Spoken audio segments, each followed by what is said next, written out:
Latest on the transfer news, sanibona bafethu uVanele, so I'm back again with indaba zakwiBetway Premiership. Indaba eshisayo ke namhlanje ngizoqala ngoRulani Mgwena. uRulani Mgwena bafethu uthiwa umjida usefakwe kwi-short list yabo coach okungenzeka babe ucoach omusha ozokhoja iMC Alger. iMC Alger badinga ucoach omusha ozokwazi ukuvala isikhala saKhaled Ben Yahia.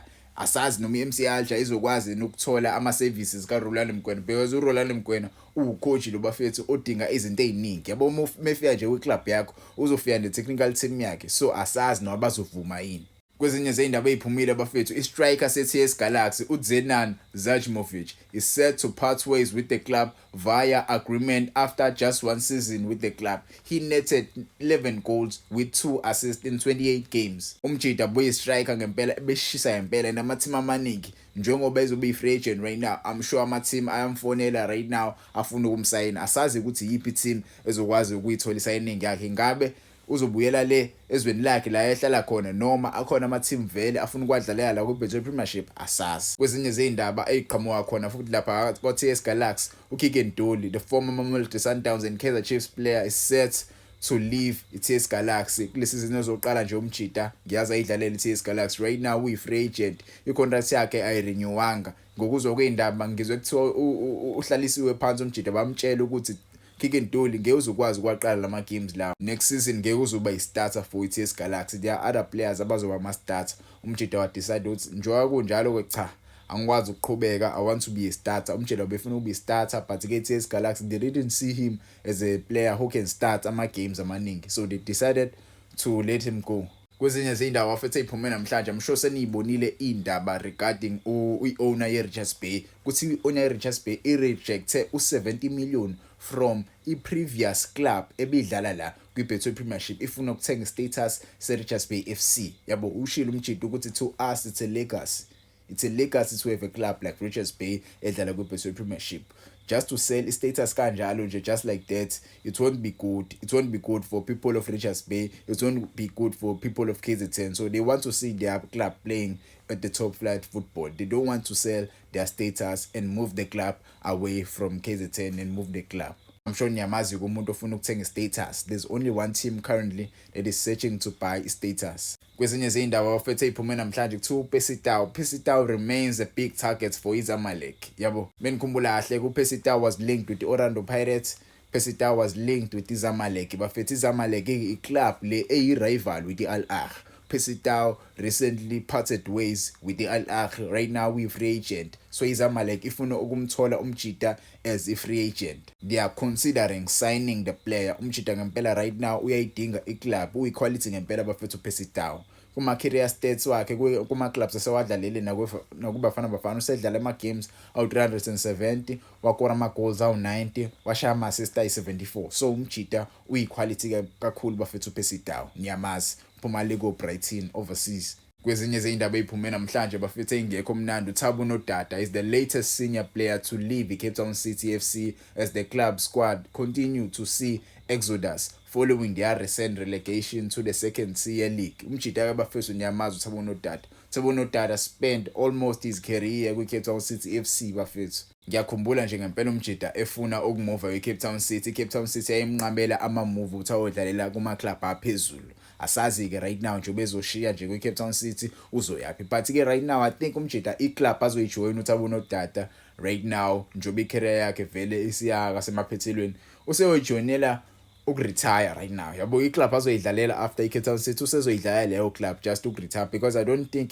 isakhona leyo ntshisekelo yokudlala ibhola kwiBetway Premiership in the top flight. Maybe after playing for that club he can come back with Cape Town City, be part of the technical team or be part of the club. Yabo because imningi iminyaka ayisispende kwiCape Town City, ungamregard as a legend like Cape Town City right now uThabo Nodada bafethu. Ngimfisela okuhle kulapho azoya khona, but ke right now useyishiyile iCape Town City FC.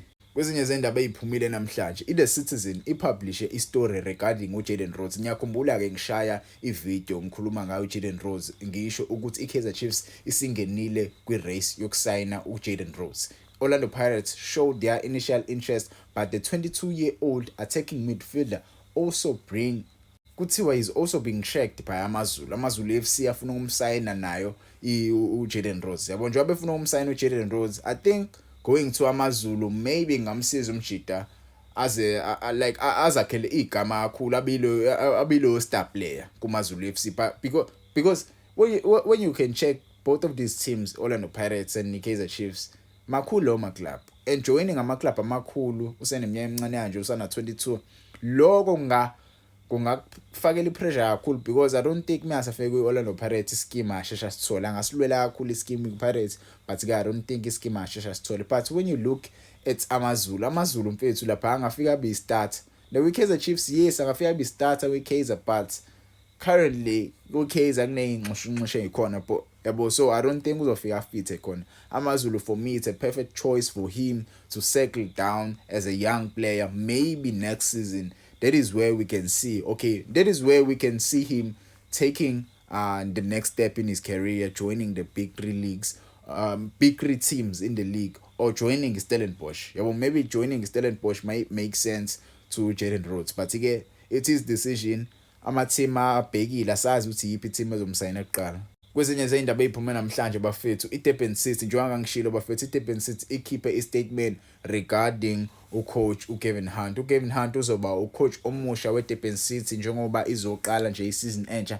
Ngimfisela okuhle bafethu, aphakamise igama leTheku liye phezulu bafethu. Siyafuna ukuyibona iDurban City eqhubeka idlala, maybe ifike ku top 5 ingene ku top 8 next season, icompete for iMTN ngaleya season. Yabo kuyangijabulisa ukuthi indaba ekanje quality Kevin Hunt bafethu afika nayo kuma team yamangalisa, but it was bittersweet indlela ahamba khona kwi SuperSport United. Yabo izinto sasingekho right, ama tactics ayesebenzisa I don't think I say right for ukuthi aqhubeka abucoach, but right now I'm sure usefundile kumaphutha akhe ucoach uzoba ucoach omusha weDurban City. Kwezinye izindaba eziphumile bafethu kuthiwa iOrbit College FC, the newly promoted club ezodlala kwiBetway Premiership, ibidlala kwi-Olympia Park Stadium. However, le venue le ayikho SAFA regulated. I-Olympia Park Stadium le ade bedlala kuyona ayikho SAFA regulated. Their alternative option will be the Royal Bafokeng, a approved SAFA venue. Ngiyayikhumbula ke bafethu Royal Bafokeng. Ade ngayigcina ukuyibona le stadium. The last time I saw the stadium, it was when iSundowns idlala ifinal. I think idlala nanje final kalezi ayikhathi sengakhohlwa, but kwakuyifinal yeNedbank Cup if I'm not mistaken. Ungangitshela ama comments kwakuyifinal yani, but yakudlala iSundowns lapho idlala ifinal yeNedbank Cup bra. Yiphi le team iyangikhohlwa le team, ungangitshela ama comments. Kwezinye izindaba eziphuma namhlanje bafethu, the ex-Bluwana City player and ex-Richards Bay FCT forward uKhuda Muyaba has joined iclub edlalelwa uKhama Billiards. Le club le idlala le ezweni lakhe. Kwezinye zeindaba ezimnandi bafethu for iSouthern Africa bafethu. Yabo I know le indaba lezi akusizona ezeBetway Premiership, but ke i-left back laseMozambique bafethu uReinaldo Mandava umjeda uzojoina iSunderland, umdlalo wokuqala ngqa waseMozambique oyodlala kwiPremier League.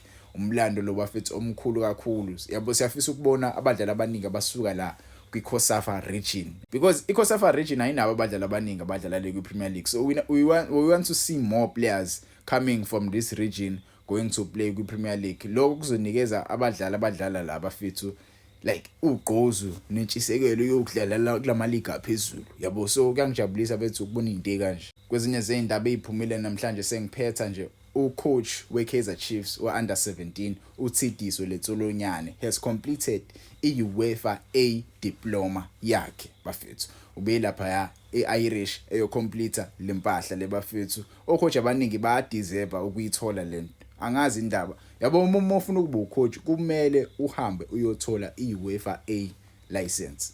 Leyo coach uthatha serious. Ocoach abaningi abanayo lo ma license la kwiBetway Premiership, kanti uyawadinga lama licenses to be taken serious by these teams adlala la kwiBetway Premiership. Ama team manje ngoTS Galaxy, you won't see them hiring ama coaches abala eSouth Africa abangenayo le license. They need a license yale kwiUEFA A, not even B or D. They need A, UEFA A license, coaching license. Yabo so mele ama coach abaningi bayithatha serious lento yokucoach, because ama team amakhulu ayidinga lempahla le. Uma ufuna ukuthathwa serious nje ube ucoach o elite uyayidinga le license.